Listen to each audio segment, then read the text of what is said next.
South Africa is facing a relentless war against gender-based violence and femicide.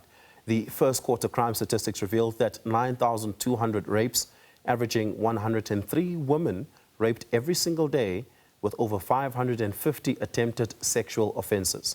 Gender-based violence and femicide has now been categorized a national crisis and a national disaster and a global crisis, calling for urgent action across all sectors of society following activists, including Women for Change, who continue to intensify campaigns to demand urgent government accountability and stronger protections for survivors. Before we speak to the spokesperson of Women for Change, Cameron Kasambala, let's hear what the public's opinions from the questions we asked during the week on our social platforms are. How has gender-based violence affected your life in 2025? Now let's take a look at what some of the viewers had to say on our social media platforms.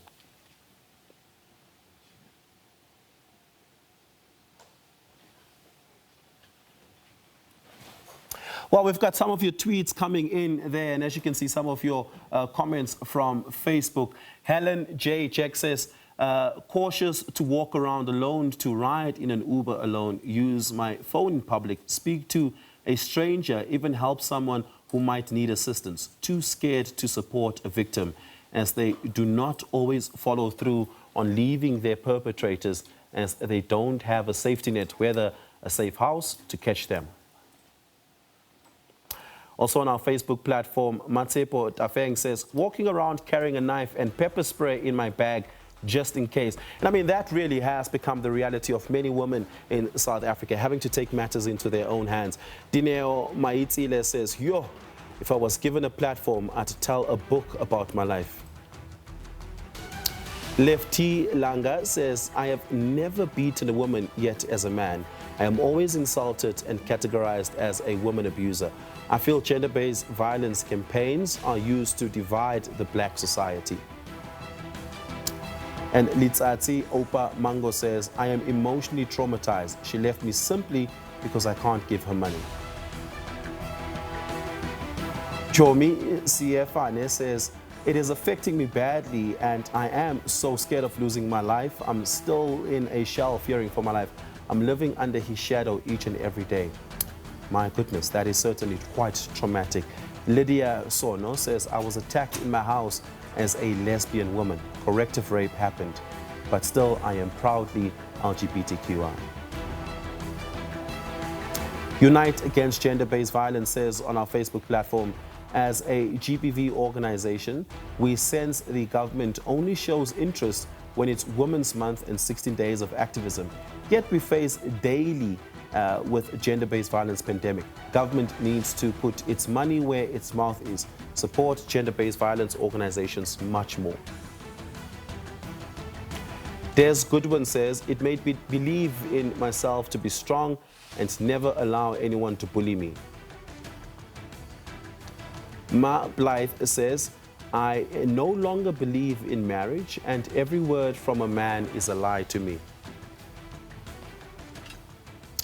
Well, let's unpack this now with the spokesperson for Change, Women for Change, Cameron Kasambala.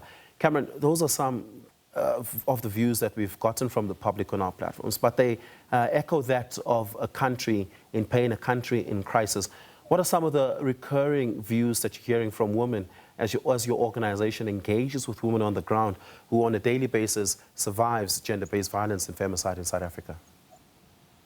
I think those comments are pretty accurate in terms of what we hear. I think what it sounds like on the ground is that there is no safe space for women. I think because of the amount of femicide cases we get that we post, we're continuously seeing how there is no place where women can feel safe. So we are getting comments of how people are being abused in their homes, in their churches, at their offices, at restaurants, in the streets. And I think it continues to be such a scary place to exist, as a woman, as a member of the queer community, because I think sometimes the queer community, can be overlooked in these conversations, but we also hear a lot of discourse about how they're constantly, facing hate crimes. And, one of the comments mentioned corrective rape. And so it's almost as if no matter where you are, no matter what you do, no matter who you're even in a relationship with, you are so vulnerable to this violence. And I think that makes it so much scarier because, 50% of the time it's someone you know. Yeah, your organization, Women for Change, mobilized quite strongly for protests. We've had what I would think to be the third big national shutdown against gender-based violence in the last 5 years. And the last one having happened on the eve of the G20 Leaders Summit that took place in Johannesburg. However, the organization protested nationwide. What was the impact of those who, in their thousands, took to the streets of South Africa? I was at Constitution Hill and my team was a bit divided, but you could, the grief was palpable. You could feel the sadness, the heaviness, during that day from communities. People took time out of their lives to really show up and show support for this movement, and it was very emotional. It's very hard to sit amongst people, who are really have lost someone, have experienced someone, or know somebody who's been, a victim of GBV, and I think the number of people that showed up indicated how many people believed that GBV needed to be classified as a national disaster. So it was a very emotional moment, but I think it was so important to just see how many people did believe, in this movement. Yeah, you guys called for immediate and urgent interventions. What were some of those interventions, legislative, policy-wise, or otherwise, that you think the state should and needed to undertake? So, on Thursday, the day before our shutdown was held on the 21st, the president did at the G20 summit classify gender-based violence as a national disaster and proceeded to sign the document on the Friday. I think for us, and it was mentioned by your previous guest, that classification is simply one step. It is indicative of the government admitting the magnitude of the issue. It's them saying that, this issue is a crisis within South Africa that needs to be addressed. However, that is simply, again, pen on paper. So we're making the right progress in admitting how bad it is in South Africa and holding ourselves to a higher level of accountability. Because if we're claiming that this is a national disaster, it needs to be treated as such. And so we are seeing that holds them to a higher standard. However, what we need to see is the implementation, because what is severely lacking and what has been lacking is that we have fantastic legislation and policies. There is no need for any more. We have the Domestic Violence Act, the Protection from Harassment Act, the Sexual Crime Offences Act, we have the Constitution. So there's so much in place on paper that already should protect women and the LGBTQI+ community. And yet what happens is that there is no implementation. So for us, what we need to see now is the government doing more. And that looks like actively improving existing institutions such as our Tutizela care centers. It means pushing for judicial and legislation reform, so ensuring that the court systems are handled and dealt with more effectively, ensuring there's gender-based violence specialized training done with police forces and within the court systems, comprehensive sexual education being implemented among schools from a young age, because unfortunately this narrative and discourse begins so young. And I think for us that's what we're wanting to see more practically. But what that requires is also transparency on the government's part. Audits of exactly where funding is going, clear reports on exactly what training is being done, what partnerships are being had. Yeah. That's what we need to see. Yeah.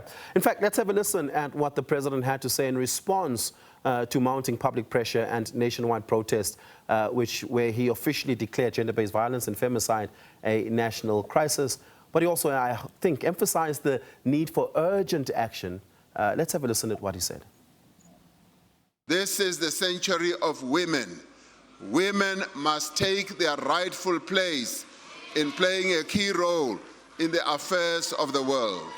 We, in recognizing the plight of our women, we are now going to classify gender-based violence and femicide as a crisis that needs to be addressed. Gone should be the days when women are relegated to the back of everything that happens in society. Now, the classification of gender-based violence as a crisis and the declaration of it as a crisis are two different things, legally speaking. And of course, the in the one instance, in the declaration of something as a national crisis or a national disaster, regulations need to be written, and those regulations need to be gazetted. In the one instance, regulation doesn't need to be written, and it becomes discretionary how that is handled and approached by the overseer. And in this instance, it is the Minister of Cooperative Governance and Traditional Affairs. What further engagements have you had with the government in terms of what should be done under this classification of a national disaster to actually once and for all make sure that there's a concerted effort in mitigating gender-based violence and femicide? So most recently, we have been in, I think, about 3 meetings with the government that include other members of civil society and other organizations. And I think those meetings have been somewhat insightful into terms of, what has kind of been happening on the ground. But I think for us, what the meetings lack and what we aren't seeing is a deep reflection on the shortcomings of previous years that led to this level of violence. I think that is extremely lacking. And when tackling an issue of this magnitude, if we're not able to acknowledge and explore deeply what happened and what went wrong, we're likely to make the same mistakes, because the National Strategic Plan to tackle GBV was developed in 2019 and was supposed to be implemented from 2020 to 2030. But as we come to now, the beginning of 2026, our numbers were so staggering and deeply concerning. So I think for us, there's need for deep reflection. And I think that's what we're trying to push forward in these meetings. Rather than encouraging more legislation, we want to see active acknowledgement and recognition of where were the shortcomings and how have we failed and what will we do to rectify that and approach this from a different angle so that we're adequately, dealing with it. So I think in our meetings, that's what we've been discussing is, what are they planning to do? What does that look like? And I think what we can at least see is there is some level of engagement with multiple stakeholders. So that's civil society, private organizations, and a somewhat multi-ministerial approach. So we're seeing that there is discourse that's happening, but I think once again, it is about a more comprehensive approach, a more holistic approach. We need to see something being done more effectively that isn't simply saying that we have allocated money to this problem. Yeah. Of course, I want us to talk about those accountability mechanisms that need to be put in place. But I want us to turn our focus and reflect on the national shutdown, which your organization led, Women for Change, which mobilized thousands in pursuit of justice and accountability. And its core, the shutdown aimed to highlight gender-based violence, systemic inequality, and what is an important and urgent need for institutional reform, which you just spoke to me extensively about right now. And of course, this campaign drew the attention, the national attention of the country, which sparked dialogue across government and civil society. Importantly as well, the media, and achieving recognition for amplifying women's voices in the fight for change. I want us to take a look at this. We believe in amplification of 16 days of activism to happen 365 days a year. I was raped when I was a child, and such things have been normalized in our community. I got away, and I'm here today because of that grace of fighting. I had to fight to get out of my situation. And I'm here to represent those that couldn't fight. I lost my sister in 2014 due to GBV. And I've been having this T-shirt from 2014, not as a memory, but as something that I'm keeping, thinking, praying that our government, our president will realize what we women are going through on a daily basis. The numbers are so high that I don't think we really pay attention to these women, these lives, these women who loved and needed to be loved. They needed their names carried, and we needed to leave a legacy for them. For us, that's a step, a milestone, a step in the right direction. We are, however, saying we would like to see action now taken. The reason why we had said we wanted to be declared an emergency or a disaster is because of the urgency we feel. When we talk about healing, Cameron, it's also a very important part of the conversation, and in part giving women the space and the platform to actually feel empowered to share their story is a part of that healing process. Because oftentimes women are silenced and many don't come forward to share their stories and often don't even approach the police. A lot of gender-based violence and femicide as well as rape cases just go completely underreported and unreported. How important is it that we create platforms for dialogue, healing, and for women to feel empowered to share their stories without fear? I think it's fundamental. You know, when we're having these conversations, it can often seem as if it's just numbers. And these stories do come forward and they do bring us numbers to show the magnitude of the issue. But what people forget is there are people and victims and survivors behind these numbers, behind these stories. There are families and friends and communities that have lost people. And I think there's so much that needs to be done to better protect them. And I think what it is, it's a multi-level approach. You know, from the government, we need clear support on a judicial, legislative approach to show that this is being taken seriously, but on the ground at a grassroots level, there's also work that needs to be done. You know, there's a lot of integration of violence and GBV within our cultures and within societal norms. And so we're having this challenge of now also looking at what's happening on the ground to the people. So with the government, we can encourage institutional change, you know, and reform. So we can look at improving the police systems and ensuring that there are specialized counselors who are, you know, trained on how to deal with victims of GBV, that the victim, you know, rooms that exist are safe and welcoming and you know, protective, because a lot of them aren't. You know, a lot of them feel like this cold cell, and that is such a re-traumatizing experience. And I think a lot of survivors will go through that, is they are re-traumatized when they go for help, whether it's at a police level, in the medical space, because there's a lot of medical negligence that can also happen, you know, that constantly can be overlooked, as well as in the court systems. But as people, it is so important that we are supporting our victims, you know, and our survivors and their loved ones, because I think it is already such a horrendous experience to have. But when your community and the people that love you are not the ones who are supporting you, and I think one of the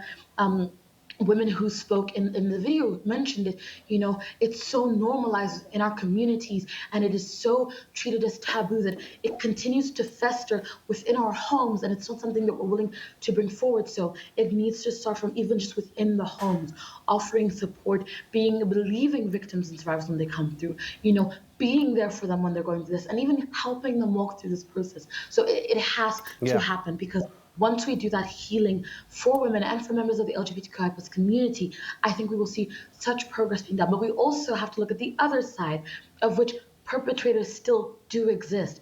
And I think there's also a need to look at how do we begin to challenge that narrative and that reform, because this mindset and this trauma is being passed intergenerationally. So it's the grandfather to the father to the son. So there's also a need to look at that side of the conversation, because we as women and as members of the queer community can do all the work, but the work also has to come from men on the other side of this, pushing for a holistic approach.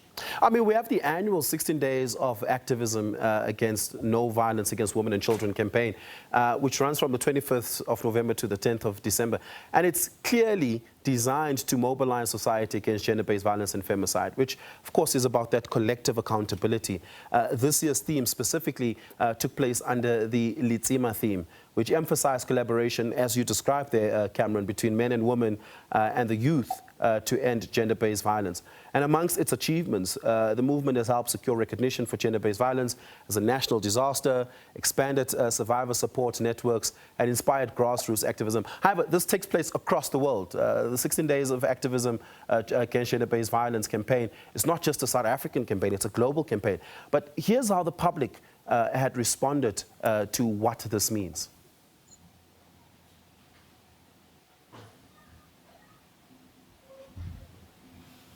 We're going to queue up some of the reactions from the public. Just have a listen at how the public responded to this. We we found it very benefiting as an organization to actually be part of such an initiative of the launch of the 16 Days of Activism campaign for this year.